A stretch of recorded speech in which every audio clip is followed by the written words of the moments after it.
Okay, so it's really nice today. We're gonna try to jam out a couple garden things today because it's nice weather, it's not windy, and we got a baby on the way. So you can see I'm still very pregnant. Our due date was yesterday, but as we all know, due dates are just numbers, they are just estimates. So we're still waiting out baby number 5, and I wanted to get some garden things done. Huh? Can you give me a shot at the flowers? Can we give who a shot at the flower? What? The flowers, and they're going in the backyard. Oh, I'm gonna put flower seeds down. There's a couple things that yes, I'll be there in a second. There's a few things that I specifically wanted to get done before the baby arrives, because once baby is here, I'm gonna put myself on like a mandatory 1-week bed rest so that I can just heal properly and correctly the first time, don't get burnt out, because sometimes that happens to me. I've had 2 previous spring babies, and I always just like want to get back in the garden immediately, but I really just need to make sure that my body is ready to do that. So I want to get these things done so that all I can do during my first couple weeks postpartum is just wander out here and see what has sprouted. So that there will be minimal maintenance, especially since I have so many plants inside that are going to need to be taken care of and such. So here we go. Basically what I am going to do is I did a very reckless and lazy gardening thing last fall when we were moving, and I just chopped down all my plants that had seed heads and stuffed them in old pillowcases. So I have these pillowcases full of different kinds of seeds. I have lettuce, I have mustard, I have bachelor's button, and then some yarrow, and then I believe a mixture of Dianthus, Sweet William Dianthus, and daisies. They're not black-eyed Susans, but they're not a white daisy. They're a pretty dainty, oh no, are they a white daisy? I don't remember. I have these seed heads stuffed in these pillowcases, and I'm just going to go out there and use them as like a dual purpose mulch and also laying down seed. Then I'm gonna soak it down and cover it with frost cloth and see what happens. I have in the past with these flowers that I'm going to do this with, just snapped off the seed heads and thrown them on the ground, and they readily self-seed. And I've also done this kind of technique of using like the chaff and the branches and the twigs and stuff from the plants and then just putting it back down in the garden, because it will eventually break down and provide some organic matter to the raised bed. And it kind of helps hold the seed down, I think, a little bit. So it's half experiment and half I kind of know what I'm doing. So we'll see what happens. And yeah, so I'm gonna set the tripod up and I will time lapse it for you guys and show you what we're doing. Most of these varieties that I'm going to be putting right behind me, I'll have to move and show you guys. Here we go. The cinder blocks, or the concrete blocks, kind of show the border of what I'm doing, where I'm gonna be planting these things. So there we go. Charlie's got his truck in there. But so I'm gonna be planting this stuff right in here. I'm just gonna do some rows. I haven't, like I was saying, a lot of these varieties that I'm going to be putting out here would have been sprouted already in my garden back in Oregon. Some of them would have overwintered, like let's see here, like mustard plants. Mustard plants probably, I had several mustard plants that just overwintered in my garden and kept going all the time. And they readily self-seed, so I had mustard coming up all of the time, all over the place. And mustard is a pretty cold hardy leafy green.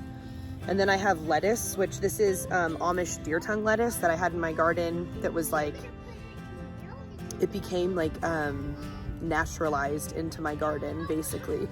And it came back every year on its own, and I would just let it. It was all over the garden, and I would take the seed heads off and try to save some. And I would also sprinkle them in intentional locations because I wanted them to come up in certain spots. But I had Amish deer tongue lettuce coming up all over my garden back home. I'm sure that it's all over the place right now back in Oregon. So those would already be coming up back in my garden back home.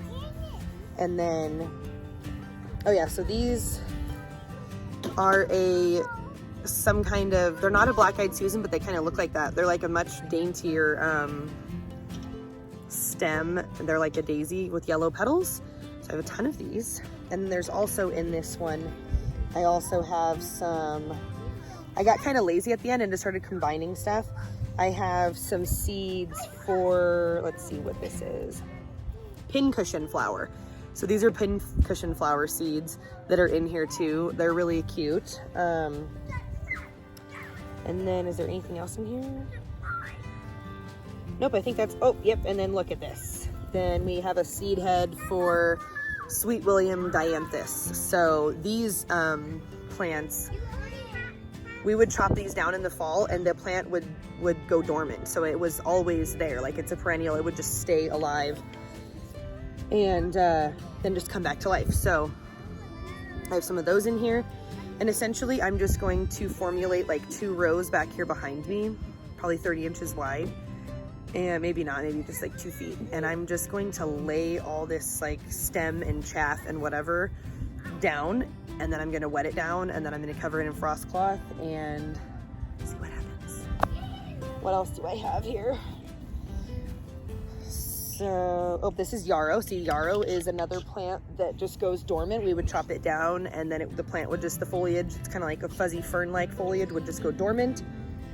And then bachelor's button. Bachelor's button in my garden back home was the very first flower. You're right, we don't eat grass. No, wait, well, yeah, grass does not taste good. Bachelor's button was like one of the very first flowers, if not the one. Hey, honey, don't do that. We're gonna leave the dirt there. The very first flower that would come back up. Get out of the garden. Get out of the garden, kitty. That would come back up in my garden and be available to the bees. So I know that it can handle the cold. And so like my garden back home was actually zone 6, but the microclimate that we had was we were really close to the mountains. So I honestly feel like sometimes we were almost zone like 4 or 3 because depending on our winters, it was just really different. And we would have frosts sometimes all the way up till June, halfway through June.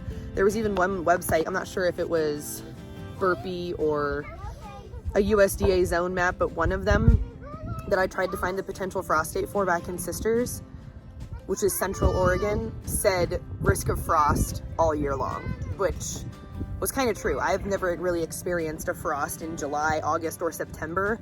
Well, actually September, I think we did.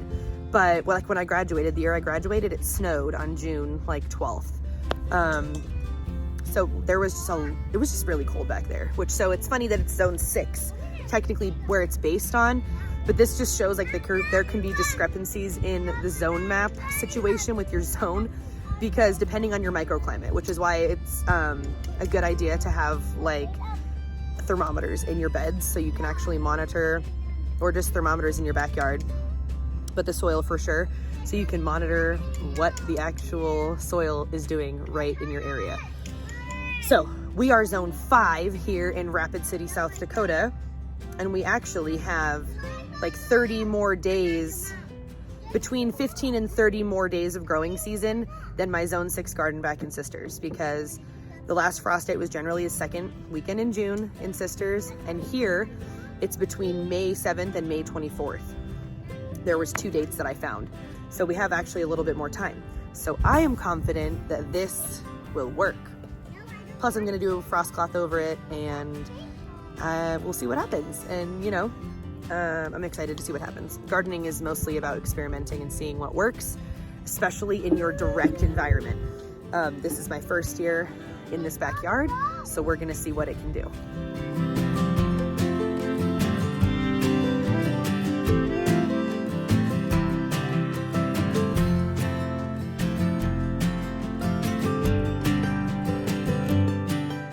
Okay, so this is what I did here. Oh, look out, Wilco. Oh, Bunny, look out. Oh, he's running right into the hose. So I put everything, no, I'm gonna do it.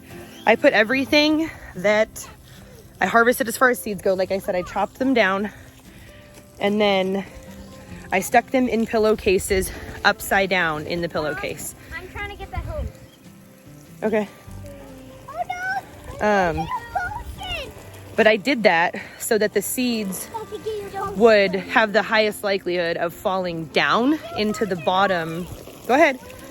Of falling down into the bottom of the pillowcases. So it would make it really easy to harvest the seeds. So it was exactly as I hoped. There's still, there you go. There's still a lot of seeds on the, what was I saying? So a lot of the seeds fell off of the plants down into the bottom of the pillowcase. So there's a giant like pile and a mass of seeds in the bottom of these pillowcases. So I just took all the foliage and stuff, laid it down because there's still a lot of seeds attached to all of these seed heads that have dried up on the plants. So there's still a really good potential that they will have lots of seeds to sprout. So I'll shoulder button plants and seed heads and stuff. Oh, this is really hard to show you with my, here we go. This is maybe better. So we laid down all of the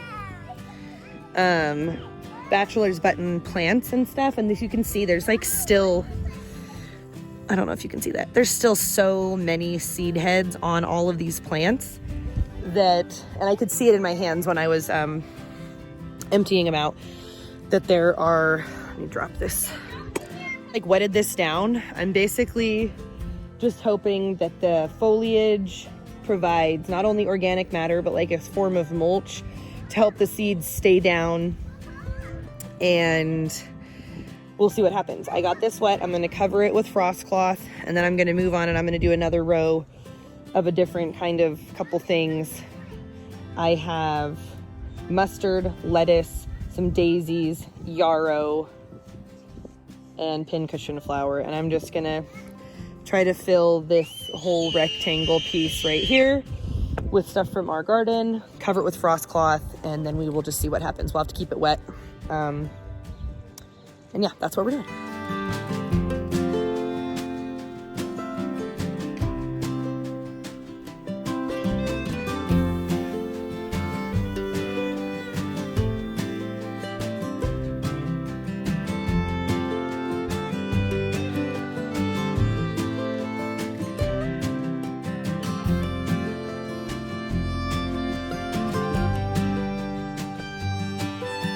So I was almost starting to feel minor regret while I'm doing this because, let me see this. Can I see this? I've got to water my thing really quick.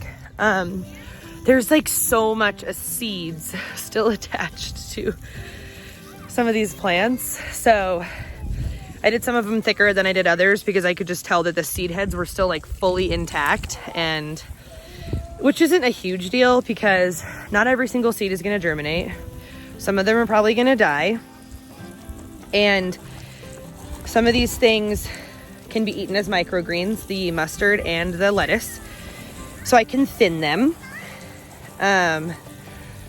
But these flowers, some of them are going to be really thick, but they're pretty hardy to transplantation. So I think I'll be okay. I don't know. We're going to see what happens. And at least we're planting something. That's the goal here, is to just be planting. So this doesn't work out, it's fine because I still have tons of seeds in the bottoms of these pillowcases that have fallen off the seed heads. So we'll see. So I'm just watering it down right now. See, I'm just recklessly gardening right now. As Jessica Sowards would say, do as I say, not as I do. But sometimes you just have to experiment and get a little reckless, and it's fun. So I'm going to cover this with frost cloth and we'll just let it go. So I'm going to cover with frost cloth that I have. This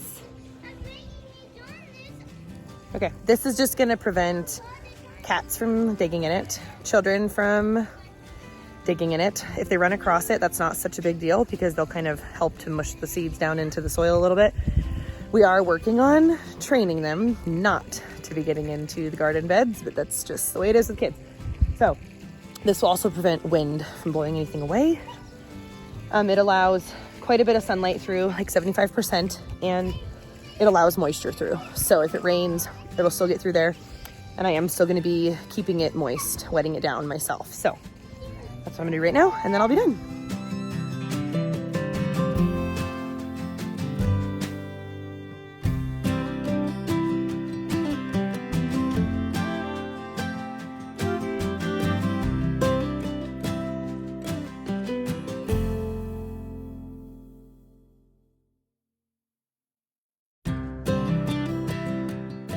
So my whole plan with the getting rid of this pillowcases and the seed situation backfired.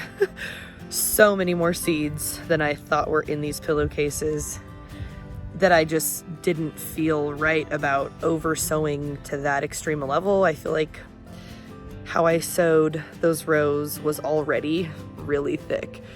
So we'll see what happens, but I do have the option to thin some out, transplant and stuff like that. So that's always good.